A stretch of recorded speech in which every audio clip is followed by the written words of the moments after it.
Hey guys and gals, Never here from Drake Wing Game and Southern Mounts. What are the gaming drag today? I'm coming back at you with a Let's Play episode of Violet Memoir, Leigh's Paths. Y'all, let's jump right back into it, shall we? Alarm chain, you were up, and let's go. There's no bitterness in her words, but it doesn't help the sinking feeling of guilt in my chest. I've done a lot of dumb shit, and everyone else paid the consequences. All I can do is hang my head in shame.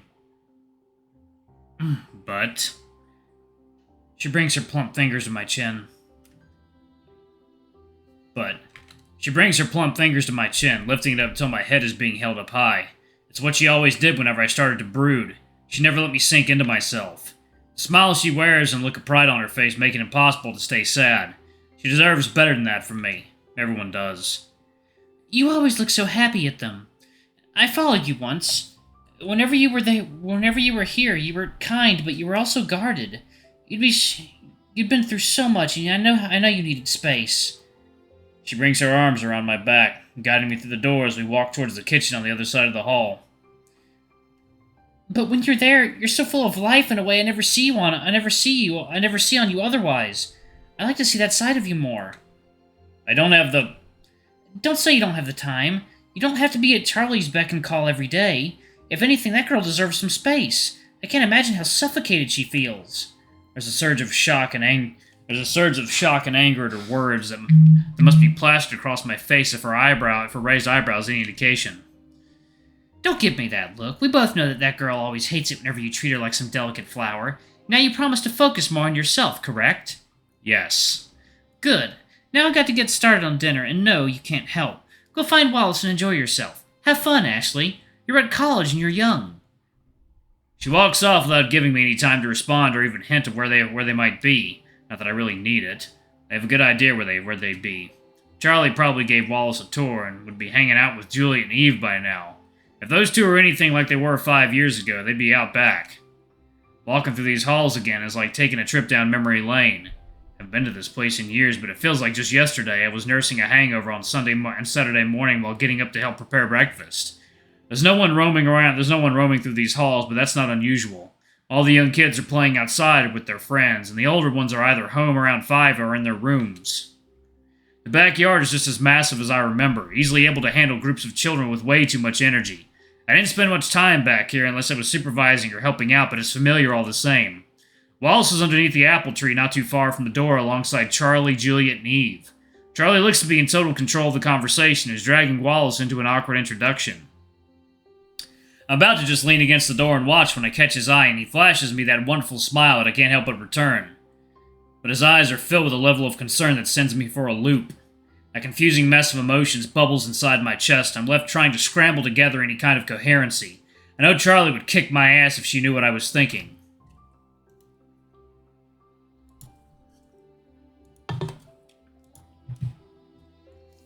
Wallace's smile always contains a level of naivety that makes me want to rip him away from everyone else and shelter him from the world that's much harsher than he knows. Protect this kid before that part of him gets crushed. I can feel my emotions swirling in a tornado, and I know I have to get them under control before anyone sees what's wrong. To call this place a house feels like an understatement of the century. This place is like a small mansion. Charlie hasn't been kidding when she said this place was stacked. They mentioned an indoor water room earlier, and while the very small hot tub-sized pool was already pretty amazing, the rest of the house held up just as well. Apparently the attic had been renovated into having the entire ceiling being made of reinforced glass. So cold-blooded species can sunbathe during the day and can stargaze at night. It sounded amazing, though I refused her offer to show me herself. It had been an awkward combination of excuses, but eventually she just gave up. How could I explain that attics make me want to jump out the nearest window or make me feel nauseous enough to literally lose my lunch? Just thinking about it being up there made me queasy already. Thankfully, Charlie didn't seem to care that much and was more than willing to move on to the next room. It wasn't like she was short on options. Eventually, it led to the backyard, where it felt like a dozen kids were running about, mostly surrounding the few teenagers who were playing around with them. I didn't last long before scattering around the front or end of the house, allowing Charlie to introduce me to two girls around her age. Juliet and Eve weren't what I expected. Maybe it was my own misconceptions about this place, but Juliet didn't feel like someone who was forced to live in a shelter. She was more than happy to be here and loved the place. Not that I could blame her. This place is amazing, even if it does sound like it's getting pretty cramped at times. It's no wonder she gets along so well with Charlie. If Charlie is a spark, then Juliet is a fireball. Although I thought she was going to fight me with the way she was sizing me up when we approached her.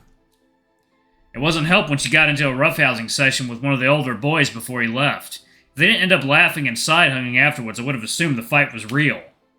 Eve, by comparison, has a lot more my speed. Unlike the overwhelming balls of energy that make up Juliet and Charlie, she's a lot gentler and down-to-earth. She might be a little too affectionate, though. When we approached them to talk, she immediately gave Charlie a hug, and before I could process what was happening, gave me one as well.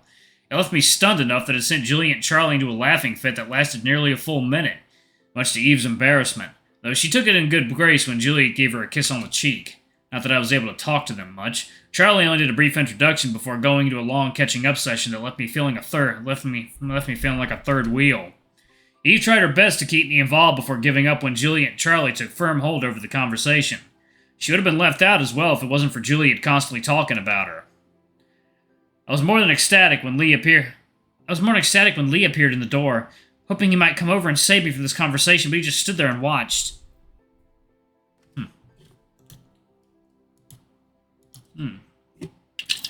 Oh, God, okay.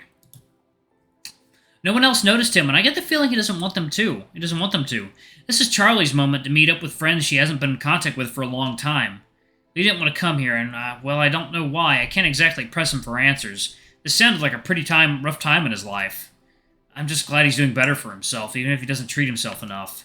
The two of them are still going at it like they could be for hours, and I glance over at Leigh, hoping that maybe he'll notice my silent pleas for help that no one but Eve has noticed so far. Except I don't see Leigh watching up anymore. Instead, his face is in his hands, and he looks to be breathing heavily. It's a vulnerability that I've never seen on him. I excuse myself from the group without so much as a simple dismissive grunt from Charlie, and I walk over to Leigh. His ears twitch as he hears my approach, and he recomposes himself, as much as he can without it being too blatant. It doesn't work as well as he hoped. I think I can see damp fur around his eyes, and that's enough cause for concern. I didn't think I'd ever see Leigh cry. Not that I did, but it's close enough. Are you alright? Did something happen? He opens his mouth, but nothing comes out, and I can tell he's trying to figure out some excuse or way to play this off. Right now, he looks younger than I've ever seen him before. Sometimes it's easy to forget that he's only a few years older than me. Eventually, he manages to repair his composure, but he doesn't make any attempt to play off what happened. We both know that I'd seen it. Yeah, I'm fine. Just got lost in my head. It's nothing to worry about, kid. This place holds a lot of memories. We can go if you'd like. I'm sure Charlie wouldn't mind. He goes to refuse, but something stops him. His nose scrunches up and his brow furrows as some thoughts I'm not privy to run through his head. Yeah, I'd like that. I'll go tell Charlie. Wait, she'll be fine on her own. She hasn't seen these two for ages, and that's my fault. I know she won't stay out too long. My eyebrows shoot to my head, but I don't even bother to hide my shock. It's enough that Leigh looks almost offended by it, but I can't be blamed for that. Leigh's protectiveness over his sister is one of the most consistent things I've ever seen. I couldn't imagine him letting her walk around town by herself, especially when it would get dark in a few hours. What? I wasn't expecting... She'll just get annoyed and get pissy. She's nearly an adult and deserves some space. Did something happen with Miss Corin?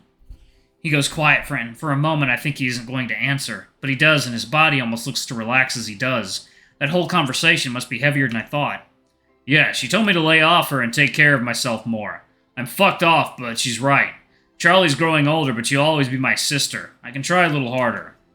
I think she'll appreciate that. He just shrugs, uncertainty clouding his expression. It's obvious that this isn't something he's entirely comfortable with, but I think it's good progress. I already know Charlie's going to love the space. I doubt it's going to last that long, but it's progress. We head back through the house, and we're about to leave, but I'm stopped by Miss Corin at the front door. She gives me her number and tells me to get in contact if I'm in any trouble and need a place to stay. Second, y'all. Water time. Alrighty, my lovelies, and we are back. Okay. It's nice to know that if things go back, I have someone I can rely on, though I doubt Leigh would turn me away if I needed to stay with him either. Though she did say something weird about me having a good time before shooting Leigh a glance, it clearly meant something if the glare he gave in return is any indication.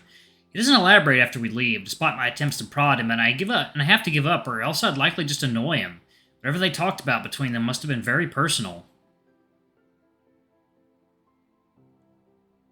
We're halfway back towards campus, but neither of us said much. Leigh was mulling over whatever he talked to Miss Corin about, while I was stuck in thought about what she told us.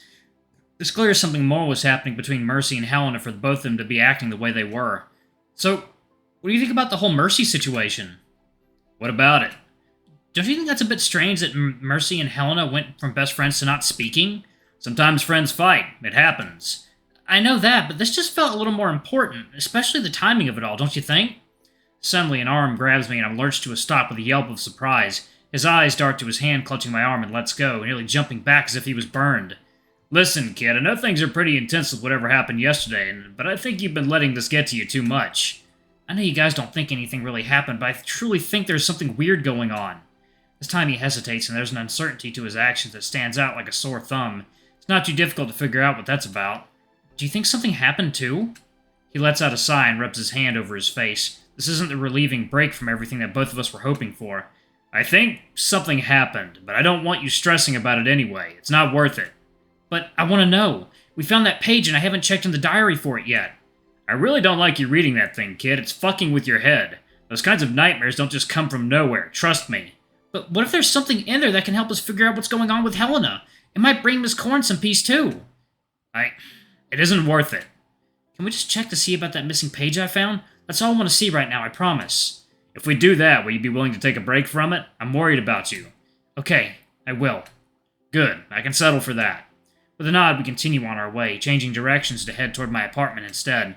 There's a tension between us, but it feels more like a looming sense of dread than anything else. Once I can confirm this missing page is still gone, we can finally chalk everything up to being a dream and move on to anything else. Leigh makes no comment as we walk into my apartment, not making a single note about the place despite scanning his eyes over the entire building like he was hunting for signs of danger. We walk over to my nightstand before realizing something, smacking my head at about my stupidity. I forgot the diary. I must have left it at your place. I don't even remember grabbing it last night. He sighs and reaches into his jacket, pulling out the familiar purple cover that has become the source of all my dread and curiosity. He doesn't look too pleased to hand it over. I found it in our kitchen, so unless it followed you back on its own, you must have put it there. I took it when I went to work to keep you from reading it. But as long as you promise to not read it tonight, I'll give it to you. Sound fair, kid? Thinking, yeah.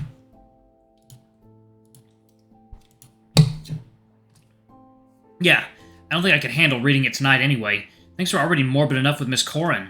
I reach out and grab it, but he lifts it out of my reach, staring at me with firm eyes that hold way too much care and worry to be intimidating. We're just checking that page. No other shit, okay? We'll talk about it with everyone else on Monday. I understand. He sits on the seat next to the desk and holds out the diary to me, which I swiftly grab and sit at the edge of the bed, as close to Leigh as I can manage. I might be willing to check this out, but this diary has been giving me nothing but vivid nightmares these last few days. I'd rather not be alone, even if I'm just checking it. It takes nearly a minute to flipping through the book to find where we had last ended, the remaining half of an entry of Helena's first date with Conrad. There are no signs of anything different about it, no strange additions, no new pages. It's the same entry with a torn page right before it. Not satisfied, I flip a couple of pages ahead. After all, the entry must have been after where we had ended. Helena was already dating Conrad in it. Leigh looks about ready to stop me as I teeter close to breaking our agreement when I spot it, making my heart sink. Only 3 pages later, it's right there. Helena's little message to her mother about Mercy's birthday and strange behavior. There are no signs that the page had been torn out or reattached. It's as if it had been there the whole time. This is it. You don't look happy. Alright, I'm going to actually pause it right there, y'all. Thank y'all so much for watching. Don't forget to like, comment, subscribe, ring that notification bell, and check out our Patreon if you can. It always helps. Before I go, I'm going to give a quick shout-out to our lovely bronze tier patrons. Thank y'all for all you do for the channel. We greatly appreciate your support. Thank you to our silver tier patron, Cade Silverman. Thank you for going a bit above and beyond. It's greatly appreciated. Thank you to our 2 awesome gold tier members. Y'all are awesome. We love you. Thank you for subbing to ultimate tier. Anyway, if y'all want to get your names in the credits, get access to all of our not safe for work contents as little as $5. And if you want a custom-made portrait by L, hey, it's as little as $15. Anyway, I love you all, and I'll see you on the next video. Bye-bye!